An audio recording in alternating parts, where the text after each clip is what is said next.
I want to welcome the members of our board, as well as the Empire State Development and New York Power Authority staff to this meeting of the Western New York Power Proceeds Allocation Board. Those of you who are familiar with our operation know that this is a scheduled board meeting that's been noticed in accordance with New York's open meetings law. Prior to today's meeting, we had the opportunity to consider the proposed agenda, which was distributed to the members of our board. And I'd ask for a motion to approve the meeting agenda as presented. I'll move it, Brenda McDuffie. And do I have a second? A second. Thanks. Well, whenever you second, would you please state your name so we can hear you and know who you are? All round. Okay, all those in favor? Aye. Against? Abstentions? Sounds like it was unanimous. Before moving forward with the agenda, as our members know, we ask our staff to inquire as to whether or not there are any possible conflicts of interest concerning the applications that are pending before us. It's my understanding that none have been disclosed during the meetings that took place prior to today's gathering. I just would like a confirmation from the members of our board that no conflicts of interest have arisen since that meeting so that we can proceed with our business. Are there any? None. Brenda McDuffie. No conflicts. Okay, hearing none. The next item on our agenda is the adoption of our minutes from the meeting that took place on November 1, 2023. That too was a part of the packet of information that was provided to you in advance of this meeting. I'd like to ask for a motion to approve the meeting minutes. So moved, Deanna Brennan. And a second. Second, Dennis. All those in favor? Aye. Aye. Any opposed? Any abstentions? Thank you very much. Moving on to the next item on our agenda, I'd like to ask Richard Smith to present a fund update. Thank you, Mr. Chairman, ladies and gentlemen of the board. You have in your packets the fund update report dated December of 2023. I'd like to review that with you now.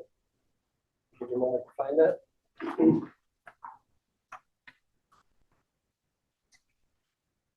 Total deposits to the fund to date amounts to $84,063,000.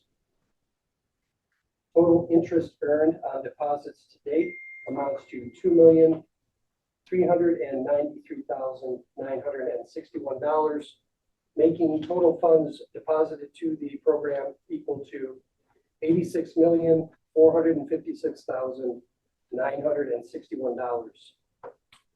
As to expenditures, there has been zero expenses made to the fund. As to disbursements to grantees, that amount is $36,302,700, making the current fund balance equal to $50,154,260. As to awards under standard projects, we have an amount of $35,971,181. Under energy-related projects, the amount is $6,737,815, making total fund benefits awarded equal to $42,708,996.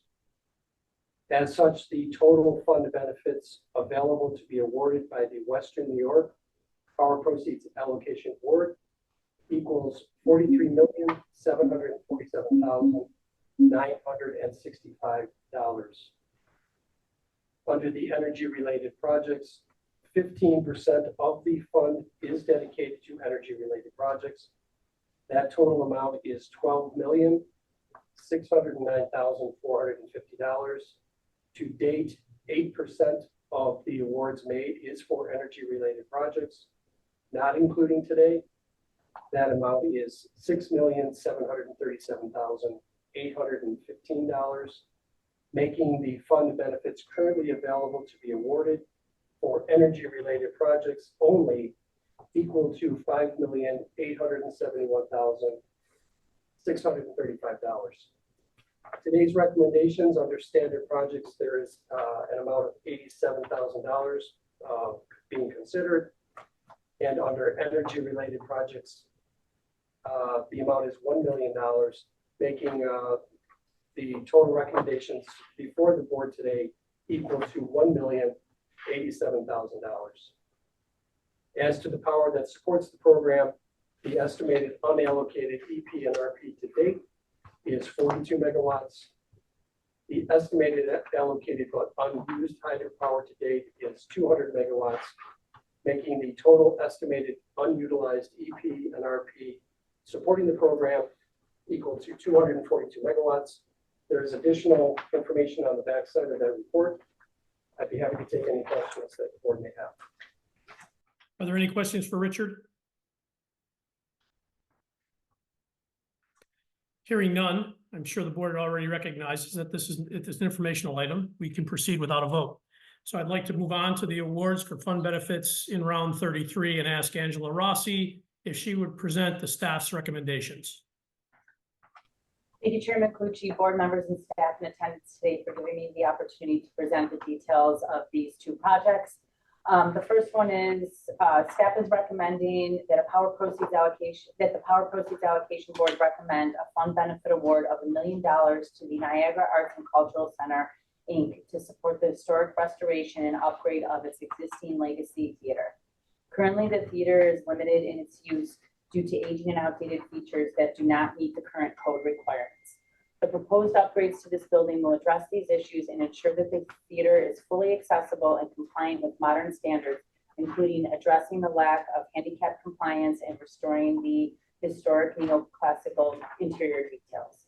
Additionally, the HVAC system, which is 100 years old, will be upgraded to include air purification and ventilation systems.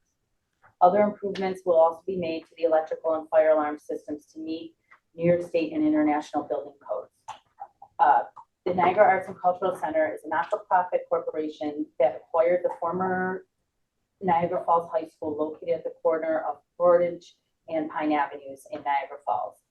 The Niagara Arts and Cultural Center provides cultural education to the community, serves as a cultural tourist destination, offers affordable space for artists, and serves as a public gathering place for community events and groups. The building itself has a rich history as it was completed in 1924 on the site of the original 1903 school building that burned down. In recognition of its historical significance, the building was added to the National Register of Historic Places in 2002. Currently, the 180,000 square foot space houses 3 theaters, 2 public and numerous private galleries, a radio station, and a public classroom. It's also home to over 100 artists, including painters, sculptors, ceramics, educators, woodworkers, photographers, theater companies, and dance companies. This project encompasses the historic restoration and upgrade of the existing legacy theater, and it will also support spaces inside the Niagara Arts and Cultural Center. The specific focus of this funding request is to design and construct a state-of-the-art HVAC and electrical system that prioritizes creative design solutions, high efficiency, and clean energy. The Niagara Arts and Cultural Center expects to complete its restoration project by June of 2026. The total cost of the project is $8.5 million. If this project is approved for funding, the award will represent 12% of the total project cost. Although there are no job commitments with this funding track, the project will create a minimum of 15 temporary construction jobs and 8 permanent and part-time positions upon completion at Niagara Arts and Cultural Center. Several other aspects of this project support a recommendation for a fund benefit award. Improvements would further grow a cultural destination along Pine Avenue, attracting more tourists and residents, and through this stimulating economic growth, creating job opportunities, and further fostering a sense of place for the community.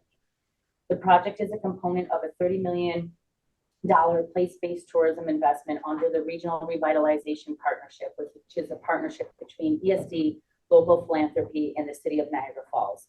It also complements other RRP components, including a $5 million small business capital improvement program to help improve adjoining storefronts and businesses.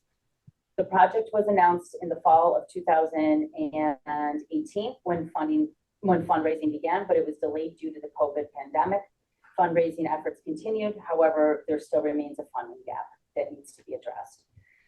The project also improves energy efficiency by updating old HVAC systems and supports the adaptive reuse of a historic building. It will also support tourism in Niagara Falls, and the prospectus titled Developing Niagara Falls 2020 New Opportunities in a World-Renowned Waterfront City refers to the city of Niagara Falls as poised to capture a greater share of the regional redevelopment activity. The project will leverage a national wonder of the world to drive growth in hotel, retail, dining, and entertainment. Lastly, but not least, the project also aligns well with the 2022 Western New York REDC strategies and priorities. And I think it should be the 2023 REDC strategies. Angela, thank you. Are there any questions?